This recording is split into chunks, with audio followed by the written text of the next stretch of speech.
Hi, everyone. I'm Nancy Stevens, and together with David McLeod, we are all about soul empowerment.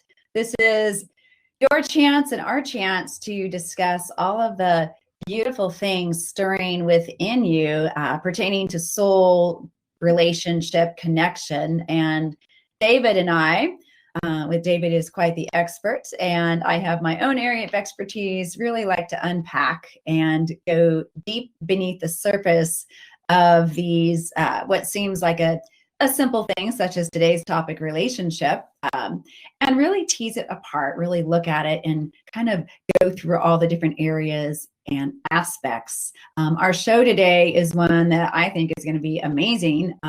It is relationship. Initially, when David brought this to our attention, I kind of was thinking, okay, find that relationship with yourself or how to work on relationships with, your significant other. However, when we got together for our meeting before the show, we really had a lot of energy around the really deep essence of what it means to be in relationship in all of the various areas and aspects of this. And I'll share a little bit about myself, and then I'll let David share about himself. When I'm not a co-host on Soul Empowerment, you can find me working as a health and life coach, where I work with mostly women and some men who are wanting to really find and cultivate their true sense of self by finding how to nourish and nurture themselves first, so that they can take care of all the things that is there to do in the world. And I have the honor of calling myself a life coach. I'm certified and trained to do this. I also love to teach a lot of mind-body classes. So when I'm not coaching, I'm teaching. I'm also a lifestyle blogger with the Wellness Universe, and I have the honor of really learning and getting to co-host the show with David. So, David, tell us about yourself. That was a great intro, Nancy. Thank you for doing that. That was I like it when you just kind of come from your heart like that. It's beautiful. Yeah. Thank you. My name is David McLeod. I'm a life mastery coach. I am the author of the book, A Life to Die For. And together with Nancy, we are co-authors along with 23 other amazing people in a book that's going to be coming out on November 11th. So you're going to hear us talking more about that as we progress. And it's called The Wellness Universe Guide to Complete Self-Care, 25 Tools for Stress Relief. So I'm really excited about that because, I believe we have the amazing Laura DeFranco kind of running the show for us. And she is a dynamo. I mean, if you don't know Laura, you really got to get to know her. She's pretty amazing. But she is really pushing this along. And I'm pretty sure, I would bet that we're going to have a bestseller on our hands probably within the first 48 hours or maybe even less of our launch date, which is November 11th. So keep your ears and eyes open for that. We're going to be sending out more information, and we're going to be talking about that book a little bit as we progress. As for today, our topic is called The True Meaning of Relationship. And I really like what you said, Nancy, about how you previously thought of relationship as something that exists between, two people. Usually we think of relationship in the context of primary partners and that sort of thing. But obviously, we also know that we have relationships with our children, with our parents, with our brothers and sisters, with our coworkers. We have relationships with almost everyone in our lives. So today, we want to kind of tease apart what actually is relationship? What does it mean? And why is it so important in our lives? So does that kind of sound how we discussed it to you? Yes, it does. Yeah. And I would just like to remind folks, we are really open to whatever input you might have, especially here on the live presentation.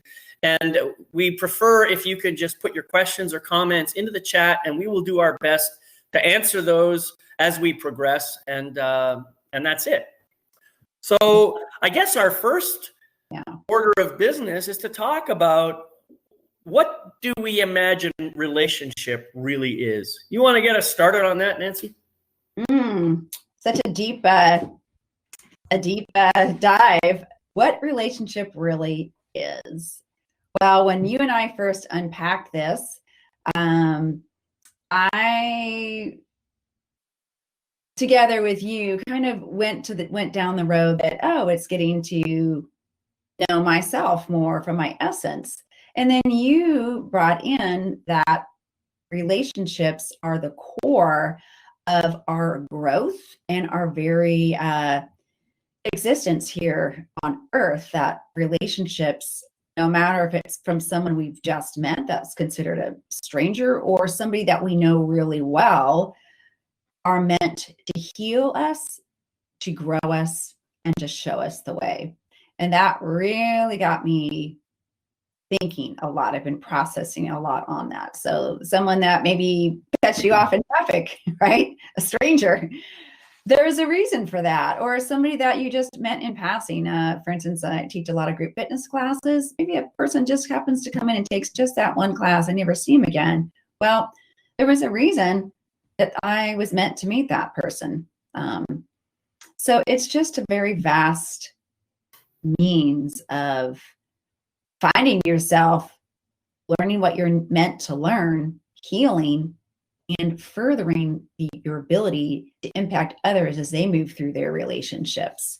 It's got so many layers to it, this word relationship. Yeah, yeah. I remember I had a pretty limited view of relationships for a long time in my life. I think probably because of the fact that the way our life seems to go is we're born into a family, whatever kind of scenario that might be, and we're instantly in relationship, even though we may not necessarily even know what that idea means. So we're already being influenced by other beings in our lives the moment we are born. And some of that influence we've talked about may not even be that positive. I mean, some of the things that happen in our life is that we take on belief systems of our parents and our caregivers because we love them and we want to support them and so forth. But as I started to grow up, I began to see relationships a little differently. In my case, I had this belief system that I had to look outside of myself all the time to find out the truth of who I am. Mm-hmm. Now, on some level, that's actually true, but I think the deeper truth is that who I am is somehow contained within me, and the benefit of relationship is that I get to see the reflection of who I am by all the different, not just people, all the different entities, if you like, whether they're animate or inanimate, that I come into contact with throughout my journey in life. Mm-hmm. Every one of those things reflect some aspect of myself that I may not otherwise know if I don't pay attention. So to me, relationship is as I said, or as you kind of paraphrased me before, relationship is the key tool that makes it possible for each of us to know the truth of who we are. That's ultimately where I come from on that now. So yeah, I resonate with what you're saying, and that's been my learning as a result of all the work that I've done, and going down that dark path in the early stages of my life where I took on all kinds of beliefs that really weren't true, and then had to get to a point where I was nearly 40 some years old that I realized I was becoming an angry person, and when I saw that and I realized that anger was starting to come out and hurt other people, then I knew I had to do something different, but I had no idea what to do. So I ended up running away, and that some people have heard this story before, so I'm not going to go into that too much. And where I ran to was California, and Northern California in particular. And I happened to be blessed with all kinds of new relationships that helped me to unravel some of those old belief systems that I had created for myself so that I could get down to the truth of who I really am. And in doing that, I had a completely new appreciation for the power of relationship. So I probably went on a little too long there, but that's kind of how I view it now.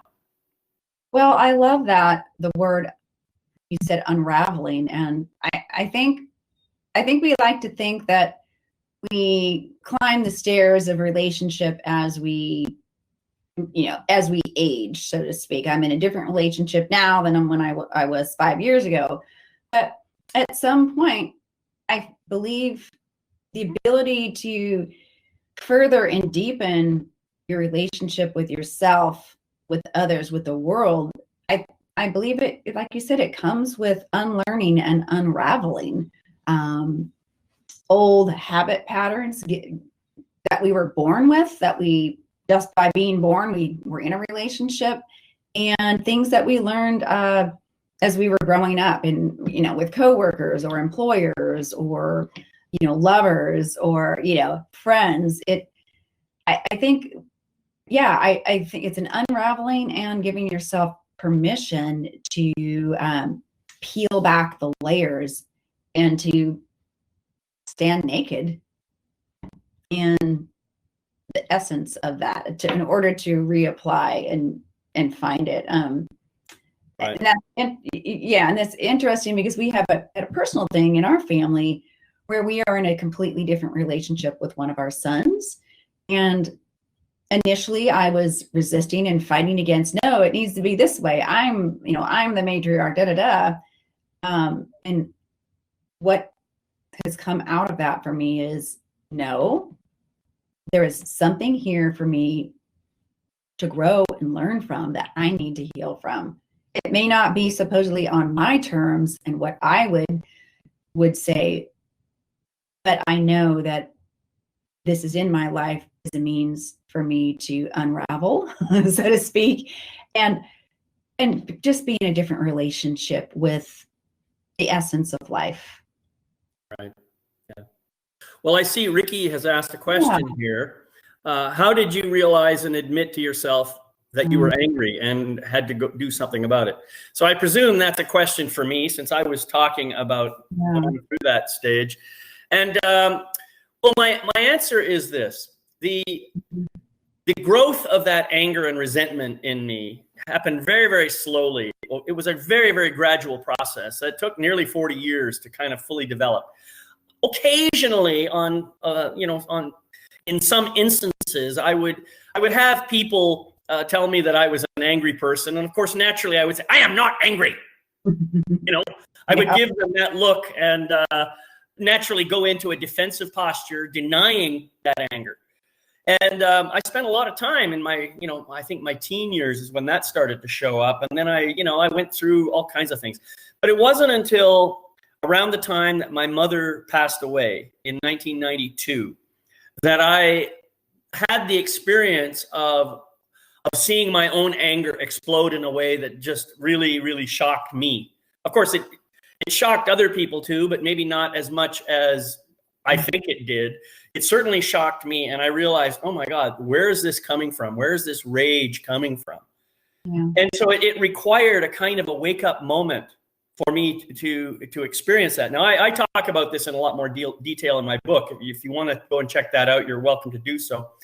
And but anyway, as I realized that was happening, then my next phase for me was, all right, how do I get some help to deal with this?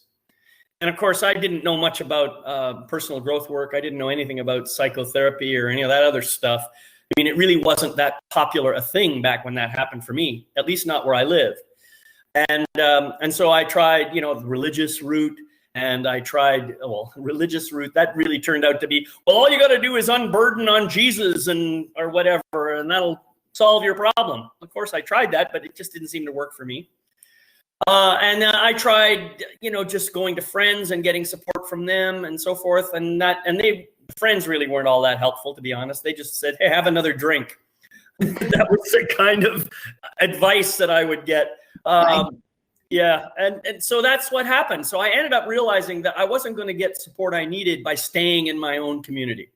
I needed to leave that community. And that's why I ended up leaving.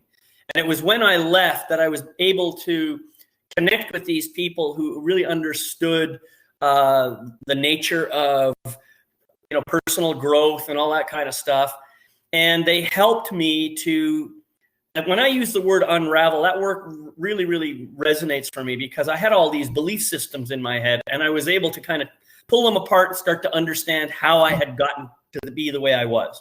Essentially, the reason I was angry, as I understand it now, is that I had been suppressing my true nature in order to try and please everyone around me, in order to try and fulfill all their expectations of me. And not that there's anything wrong with trying to please other people, but when you do that at the expense of your own truth, then it's definitely not useful. And so that's when I began the whole process of unraveling all that stuff, and came to understand that I need to own the truth of who I am. I need to stand in my own power, and I need to be willing to disappoint people who don't happen to like what I say, think, or do. And that was when I started to be free from that anger. That's when it just started to go away. So that's it in a nutshell. I mean, there's other parts involved in that too, but I'm sure, Nancy, you've had your own experience you've talked about before, of kind of hiding yourself, and you may not have reacted the way I did, but tell us a little bit about your journey in that. Like my journey, again, as I've shared on the show, is I lived at the upper crust of my life, so to speak. I didn't know that I could, and maybe I was afraid to go deeper and find out who I was. I remember always feeling really, confused, or wow, when people would ask, what are you passionate about? What do you like? I was like, well, I don't know. What do you think? What should I like? I would leave I didn't have a relationship with myself. Again, like you, I lived at the very surface, wanting to please people, and kind of like a chameleon, making myself fit in to various groups and conform. So I guess my relationship was to try to step into other people's energy. And I didn't know that at the time, thinking that if I was able to do that, then everything, I was going to make it through another day or be okay. But when you live your life, not really being in relationship with yourself, or maybe seeing others, looking competitively at others, or with envy or jealousy, you're not connected at all. And without being connected, of course, you're not in relationship. You have a different energy. And one of my experiences was I had gone to an energy healer, and I don't even know why. That I guess I know why now, but I was just really intrigued. I took some yoga classes. Her name came up as she had a flyer, and I was just really intrigued by that. Well, what does that mean? I don't know why. I just made a phone call and booked a session with her. Well, little did I know that she helped begin my journey of putting me in touch with myself. I was so disconnected that we spent most of the session bringing me back into my body and setting me in place. And that opened up all kinds of emotions that had been hidden or frozen for so many years. So that's my journey. And at that point, and I was in my early 40s. So maybe I was so busy, like David, just trying to do life and, make everything happy, that I didn't have this big shift until I kind of realized nothing was working. Yeah.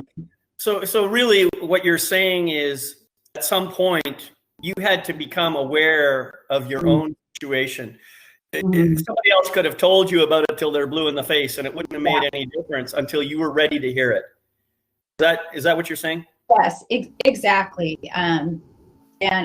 Yes. So until I started paying attention to the little things that came up, I was going to just continue on the path that I was, just being disconnected or living in the moment, until I became very aware of the signs and symptoms that began to cover me with frustration or anger or anxiousness. Sure. That's really, and again, you can have the most loving, supposed well-meaning people tell you things, but until you're at that point, it won't work. So that it's a very personal journey. Yeah. of finding a relationship. Yeah. Yeah. So, Ricky, I want to say thank you for your questions. I really appreciate your willingness to share that with us. I hear that you have a brother who's got some challenges with anger, and that he reacts in ways that other people, I guess, find difficult to deal with. Now, the situation what I believe to be true is it's kind of like substance abuse in my mind. There's a way in which my ego mind, I'll put it this way, my ego mind wants to be right. And I believe that's true for everybody. So my ego mind will do whatever it can to be right, and sometimes even at the expense of making you wrong. And so the ego mind, in order to defend its rightness, will tend to attack. And that's what happens.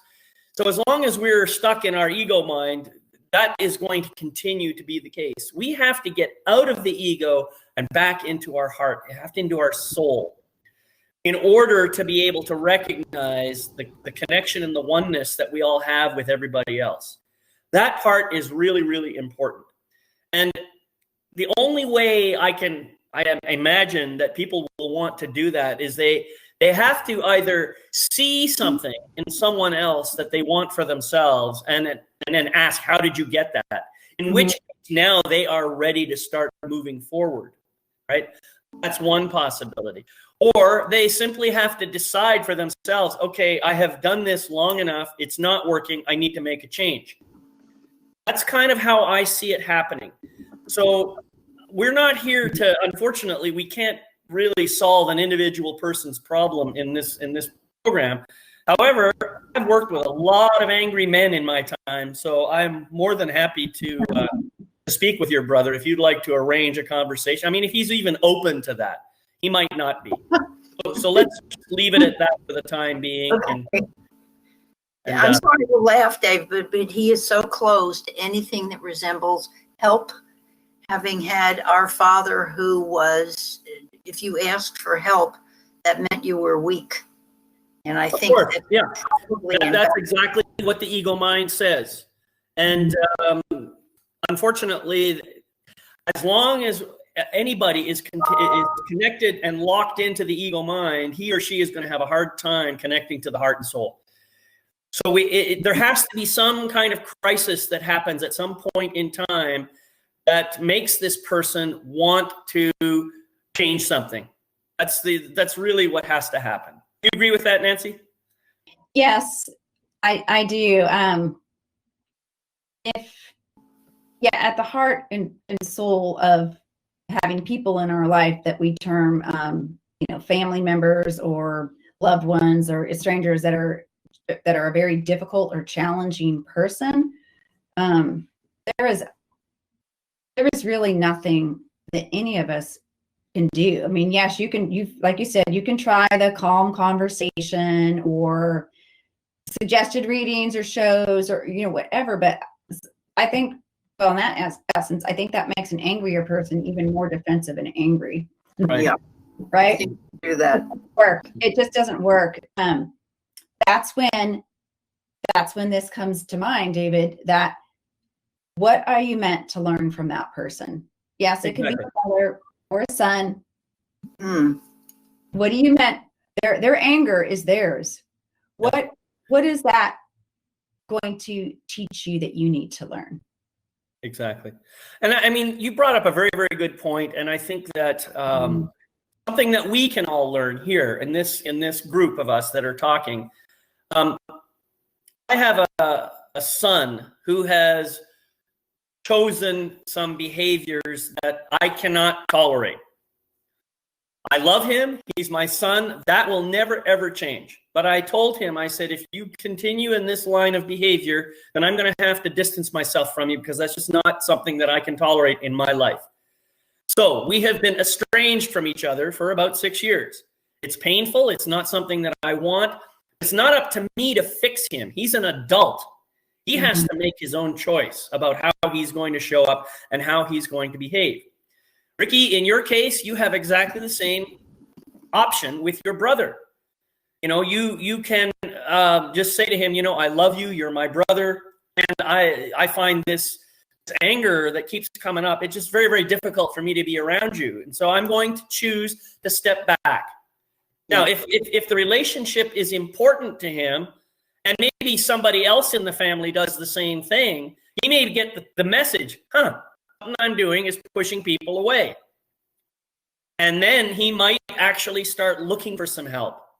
So that's all that can happen. He's got to have consequences that lead him into a position where he has to make a choice that serves him in a better way. And that is the benefit of relationship. We reflect to the people in our lives what we hope that they can see, but they can choose to see it or not. It's up to them. Yeah. Mm-hmm. Mm-hmm. Yeah.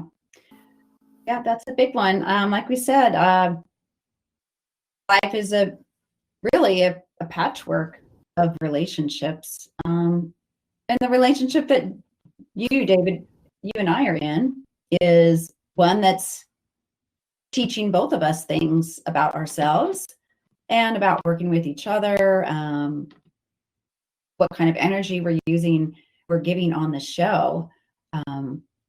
I now have a really deep appreciation that I could not have had even 5 years ago when I meet people that you would deem offensive or challenging. I'm able to pause when I feel the old habit pattern of being triggered and wanting to explode and ask myself, okay, what's in this that I need to learn, that I need to heal from, that will allow the other person to find themselves. So if I'm holding a lot of energy about a stranger or somebody close in my life, my relationship with that energy is that I'm heavily placing on them is keeping them from healing and learning, as it's keeping me stagnant. Right. We want to have clear, open energy. I think that's one of the key points in a relationship is more very positive, vibrant energy. Right. I just wanted to acknowledge Renee also, who has a similar situation in her family concerning, I presume it's a brother or somebody close to the family. Again, Renee, no matter how another person is behaving, it's almost never, ever, ever your fault. As much as, that person wants you to take the blame for it, it's not your fault how they behave.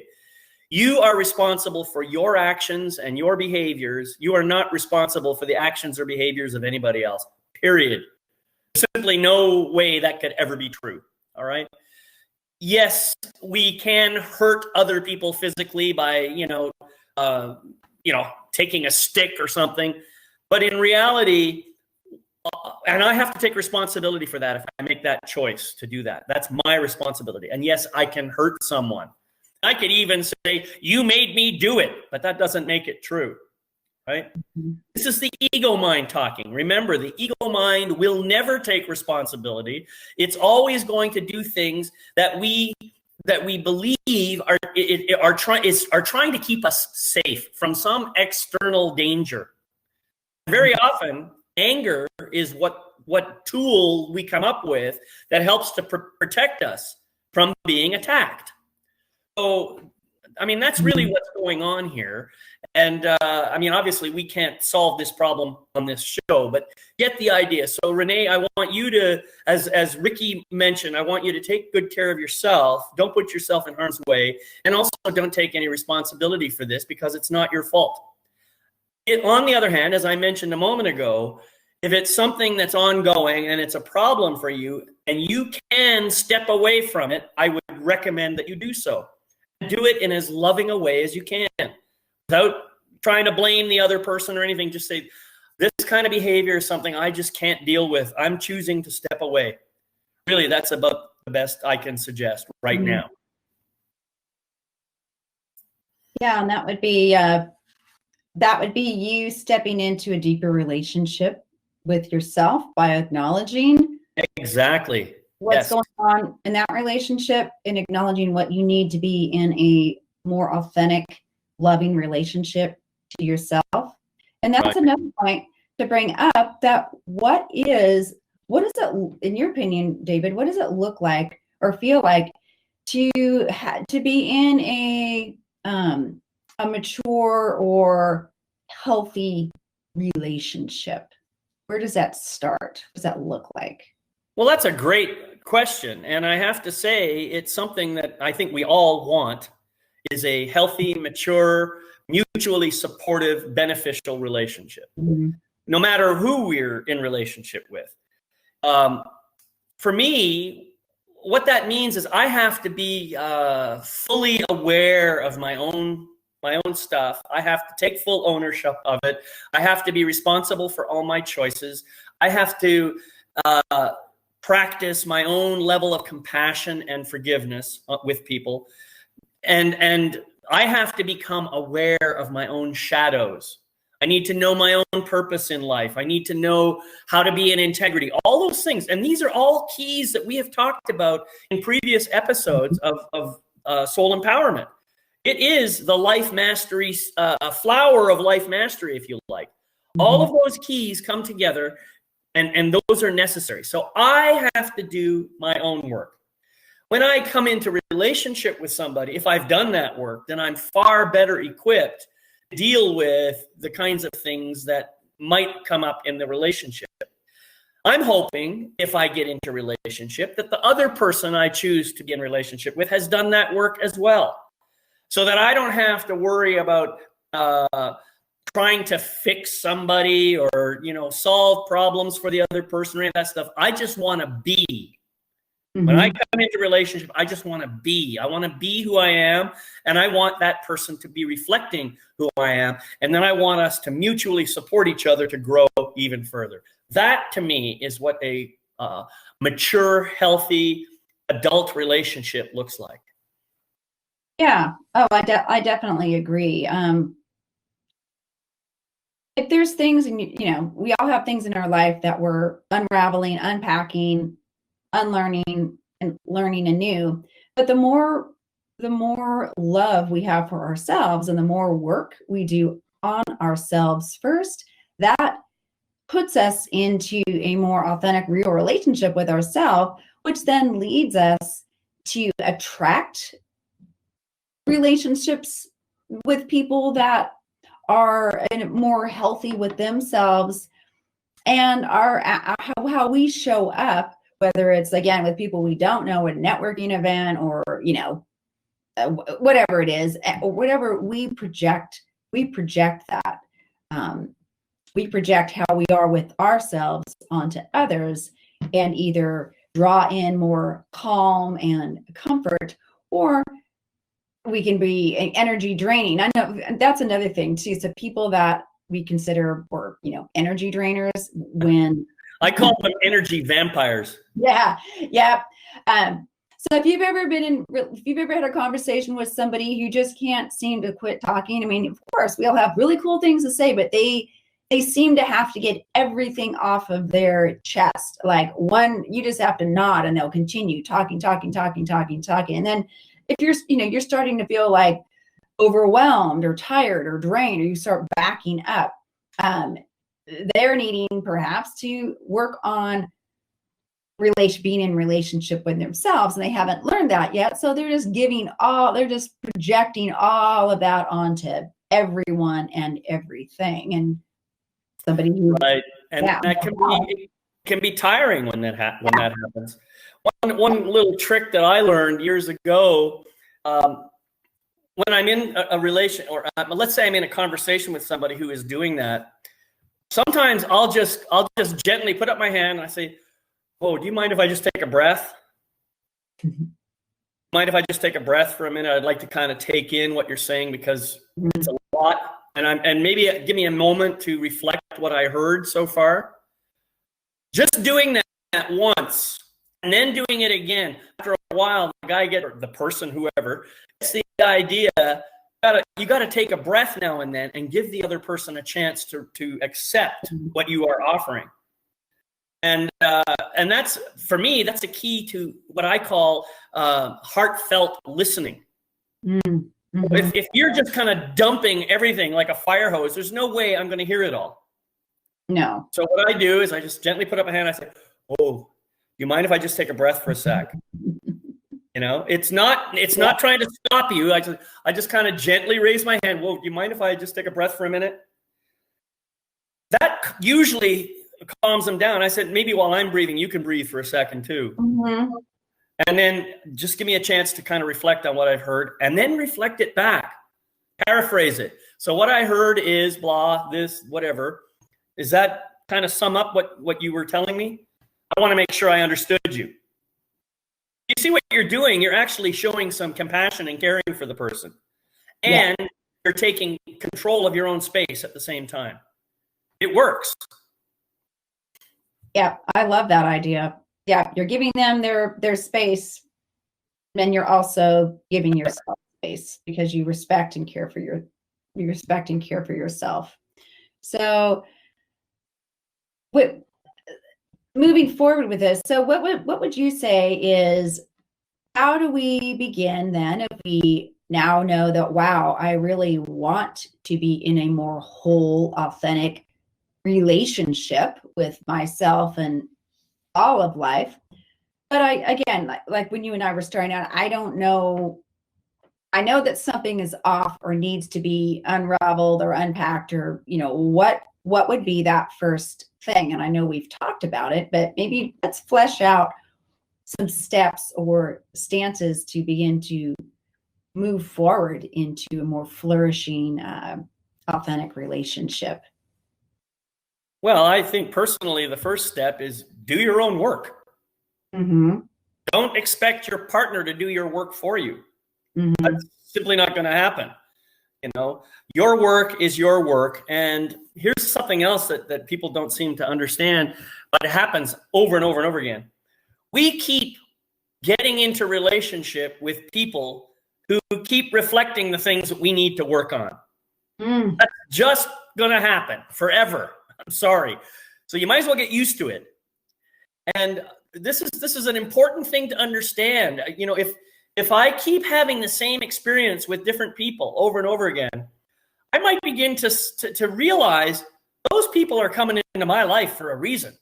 And they're all reflecting the same thing to me. So what is it about me that I need to do in order to heal that part of myself so that I can be more in relationship with these people and not have that sort of thing happen anymore?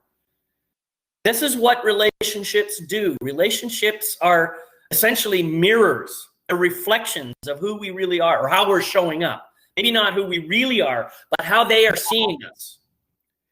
And very often, what they're reflecting is the stuff that we've been trying to hide anyway, which is kind of ironic since hiding it doesn't work. So, right? Yeah.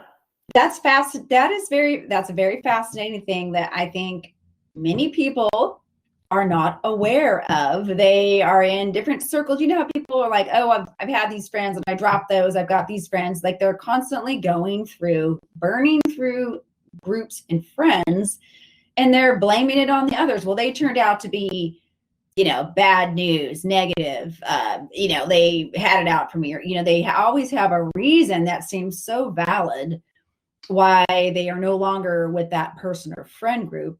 And you're saying, hey, wait a minute. If you are one that seems to go through circles of friends or is in different groups, maybe pause. Is there something in you that these people are wanting you to learn and grow from?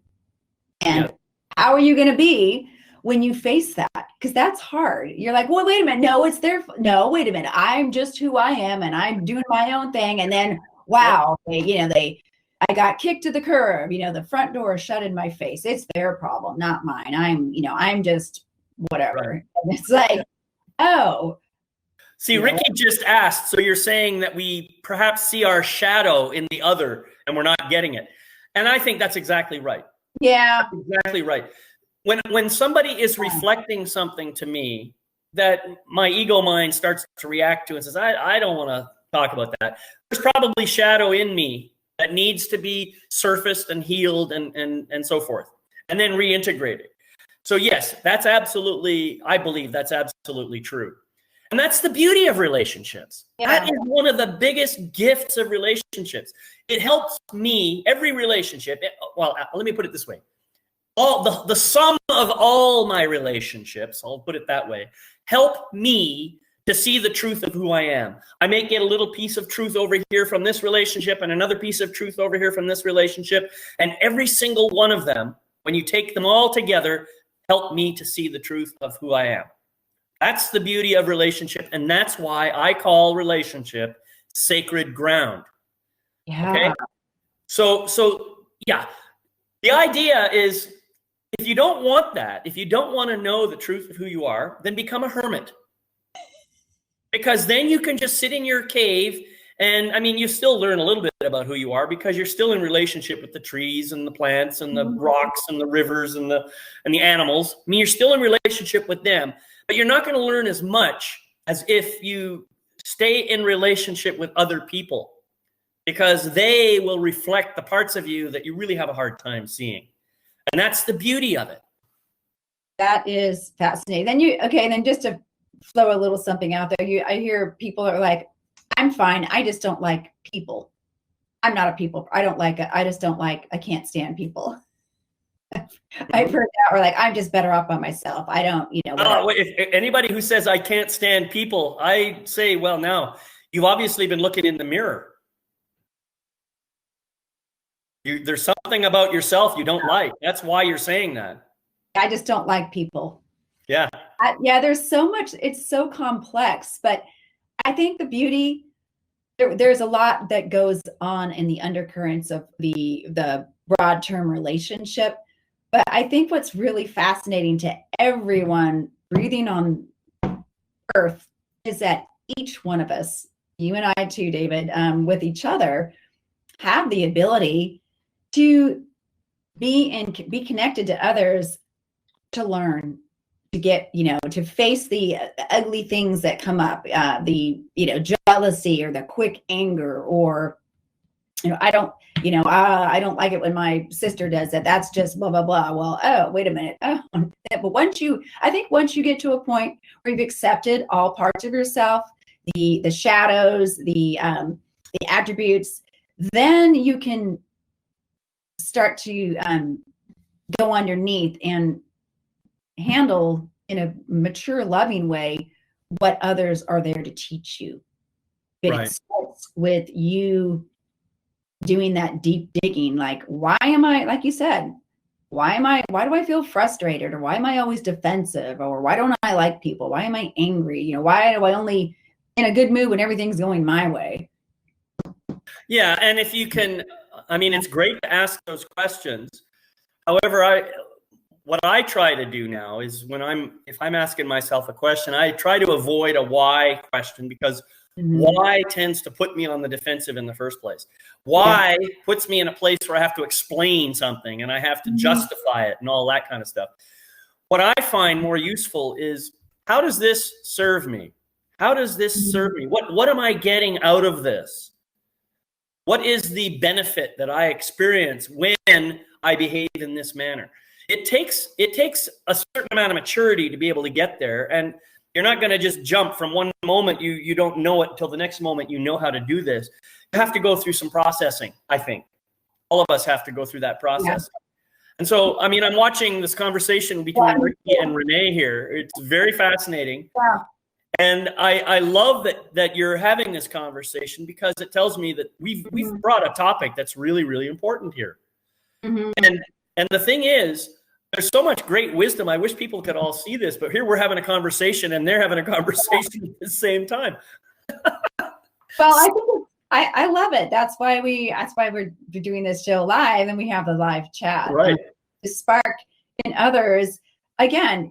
So everyone that's chatting right now, your relationship with us was for you to process some of this and open up the lines of self-awareness and presence to share with us, what's going on in your life in a good way. Because like David said, you can be a hermit and dam all of that up, but it's always going to be there. So I'm really thankful that our show has provided an opening for you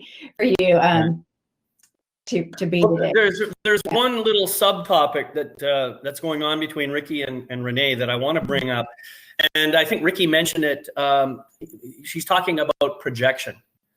Now, projection is it's in a universal process that happens all the time. And personally, I believe everything is projection.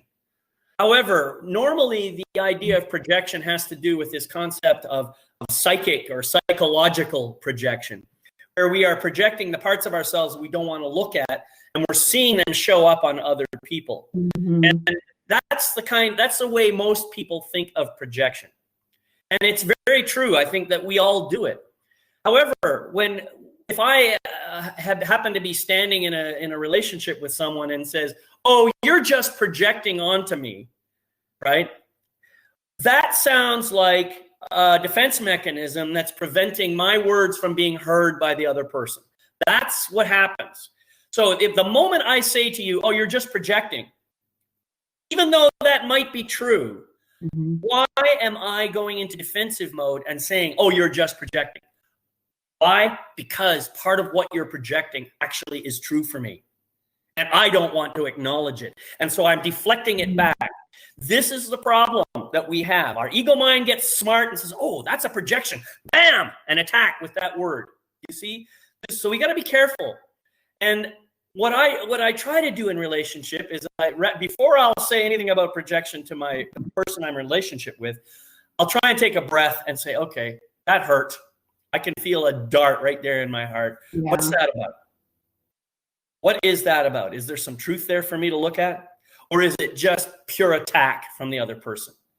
Now that's hard to do, especially when you're in the heat of the moment. But if you can do it, if you can just take that breath and pause and let yourself be present to what's going on rather than simply reacting to it, then you may be able to say, "Thank you for pointing that out to me. I see that there's a piece of truth in there for me." Now when you say, and I'm wondering if you might recognize a piece of truth about that for yourself as well. Now you're more likely to get a positive response. Someone else may notice, "Oh yeah, I guess I am kind of projecting." You don't even have to use the word projection. You see what I'm saying? Even though you know mechanically and psychologically what's going on, there is a way of doing it compassionately and lovingly, and even be forgiving in the process. Yeah. Yep. Very, very fascinating. What is my other thought on finding yourself and being in relationship with others is, as you do the work within yourself, and you are going to show up with a different positive vibrational energy, and you're going to attract different people to you that have done the work within themselves. I know this is true for me. Where I am now in my life, having been able to have the courage to step up and do the deep digging within me that I initially blamed others for or was angry about, kind of unloaded people that I was hanging out with before that had their own stuff. So we weren't helping each other out, but maybe we needed to be there. So as I did the work to become more comfortable and know who I was, the door opened to so many more possibilities of being with people who have also done the work. And it is definitely our responsibility, even though we don't know might not know where to begin. You may be feeling really uncomfortable. It's not pretty to go down deep, but even with all of that, we're given the gift of life to do this. We owe it to ourselves to take care of ourselves so that we can flourish and teach others what it means to be a beacon for others. So it starts with each of us. Like, and I had to do a bunch of deep work this year, and I'm still doing it about our son is also estranged from us. Mm. And it hurts. And initially, I was defensive. Well, blah, blah, blah, blah, blah. He has this problem. Well, of course he's that way because, I named off all these things that sounded really good. But ultimately, I had to turn the mirror back on my face and do some more. And I hope you did that with a lot of love and compassion for yourself. I initially didn't, but I am now, and I'm in a really peaceful place with it. And I know this because I think of my son with a lot of love and hope. Before, when he disconnected from us, it was with frustration and a lot of pain and sorrow. Sure. And when I did that, I'm not helping him. I'm not helping me. And I'm just giving off this depressive energy. So Right. Yeah. And you know what? It's okay. You're allowed to do that sometimes. Yeah. This is called being gentle with ourselves. Okay. Yeah. Maybe I reacted in a way that was not my highest self. Mm-hmm. I forgive myself and I move on. I find a way to, if I've done some damage, and I find a way to heal that damage. I look for a way to make amends, mm-hmm. And I think we all have that power. If we take responsibility for every action that we take, if we take full and complete responsibility and take accountability for all the consequences of all our actions, then we can raise our own awareness of the ways in which we may not be living up to our full potential. And that is the beauty of those processes that we've talked about in the past. I talked about self-accountability. I've talked about, a variety of different tools that we've shared here. Excuse me. So self-love is probably the single most important thing that we can develop. Yeah. And that implies a relationship with yourself. Mm-hmm. That sounds kind of, I don't know, schizophrenic. I mean, how can you have a relationship with yourself? But I think people know what I mean. I have to love myself before I can actually love anybody. I have to bring the oxygen mask to my own face before I can do it for others. Yeah. Yeah, like Ricky says, love and compassion are the two connectors. They don't overlook the problem, but acknowledge and hopefully help us move forward in ourselves and with others. Yes. So I was talking to my husband the other day, and we brought up the topic of unconditional love. Well, what I'm learning anew right now, and what I've had to learn, was how to be in a loving relationship with myself, rather than focused on all the areas that I thought were ugly, an issue, needed to be changed and fixed. Those are given to me for a reason, as are my attributes. So I really had to level all that out and learn to have love and compassion for myself. That way I can have that for others. That is authentic. That is really, so how to be in a relationship would be, like I said, having self-awareness, being willing to do your work while cultivating a real beautiful love with yourself. And I think sometimes in our society, like you said, we think it's weak. What do you mean love myself? No, I need to push myself, beat myself, love myself. That's how I'm going to be successful and win the race. Blah, blah, blah, blah, blah. Saying I love myself, that's like, just sit down and end it right there. And that's so not true. Right. I mean, you've just hit a very good point there. And that is that, we push ourselves so much that we'll actually stay in dysfunctional relationships in order not to give an external impression that we are failures. Yeah. And to avoid that kind of stigma. Even today, we have divorce rates that are like 75% or some ridiculous number. Mm-hmm. People still have that idea that, man, if I leave this relationship, then I look like a failure. Well, I think you probably need to revise your thinking on that. Because if you stay in a relationship that is dysfunctional and even dangerous to you, aren't you failing to take care of yourself? Isn't that an even bigger failure? And to be seen outside by somebody else as, oh, look at that, he or she left another relationship. My belief is every relationship is sacred ground, no matter how unpleasant it might be, because it helps us to learn something about ourselves. Mm-hmm. Now, you may choose to stay in that relationship for a long time or a short time.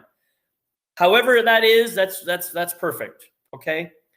But I believe that longevity is not necessarily a signal of success in a relationship. Just because you stay in a relationship for 10 years, 20 years, 30 years, 100 years, whatever it is, doesn't mean it was a good relationship. The goodness or the value of the relationship is measured in many other terms that have nothing to do with how long you stay together.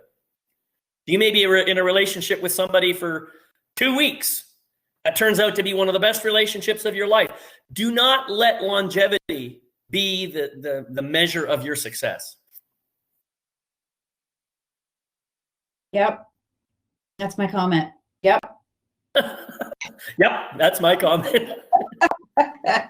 Yeah, I'm thinking myself. So those ladies there, do you guys have any more questions or comments for us? As it looks like we're getting to kind of closing in on the end of our really wonderful relationship with you today. Well, I saw that Renee wrote down there, can we have this meeting every week? And I find that an interesting comment. It sounds like Renee is looking for some support on a regular basis. And Renee, I am certainly available if you'd like to, to set something up. And I know Nancy is too. Now, we hadn't thought about creating a group coaching plan that would, happen once a week or anything. But maybe that's something that we can discuss and bring, bring to fruition. We'll take a look at that. So thank you for the suggestion. Yeah, definitely. Yes. Thank you, Renee. I think this game of life is not one that you win or lose. It's one that you deeply connect with yourself, and your willingness to do your own work is going to flourish you no matter where. And so we had another, well, not an issue, but there's a family member that has been given the diagnosis of cancer, unfortunately. And that doesn't mean that. Sorry about that. It doesn't mean that this person's going to pass away. But what my husband and I both said was he wished this person can really get to know him, know the self better, to give himself permission to be forgiven. Because that was it. So there you go. Give yourself permission to let go of the things that are not serving you, let go of the people pleasing, and be you. Show up with you, all of you, the shadow and the awesome stuff. So that no matter what life gives you, if you get an unexpected health diagnosis or financial, but you are not that. You get to be you no matter what life has for you. And that's my lesson I'm learning. I get to be me no matter the things that have occurred to me this year. And I've had a lot of learning instances this year, but I chose to really learn about what I was needing to be and do and become, being in that, work on my relationship with me. Yeah. Well, so thank you so much, Nancy, for being here today. And thank you, Renee and Ricky and Julie, for being here as well. And anybody who's watching the recording, I just want to thank you for paying attention to this. Next time, and it will be, I have to quickly check my calendar. It's going to be November the 10th, Tuesday, November the 10th. will be our next episode. And we're going to be wrapping up this whole series. We've gone through a lot of the main keys of life mastery, and the final key is called flow. So we're going to be talking about how you can bring all these pieces together and really begin to flow with life. And and then after that, we're going to be starting a whole new series of topics that who knows what we're going to get. So if we have suggestions from people, we'll take those. And thank you so much for being here. Love, light, and blessings on your continuing journey. And I hope to see you here next time on Soul Empowerment. Yep. Hope to see you ladies and men, or all of you next time. And you can find us on Wellness Universe. I'm Nancy Stevens and David McLeod. You can connect us with there as well. I left at the very top of the chat. I left my I don't know that you did today. I left my contact information, how to find me on Universe. So people are smart. They'll figure it out. They know how to find us. Wellness Universe, thewellnessuniverse.com. You can find us under the, what do they call those? The, I'm flaking now. our profiles. Our profiles, yeah. All right, everybody. Bye-bye now. Thank you. Blessings to all of you.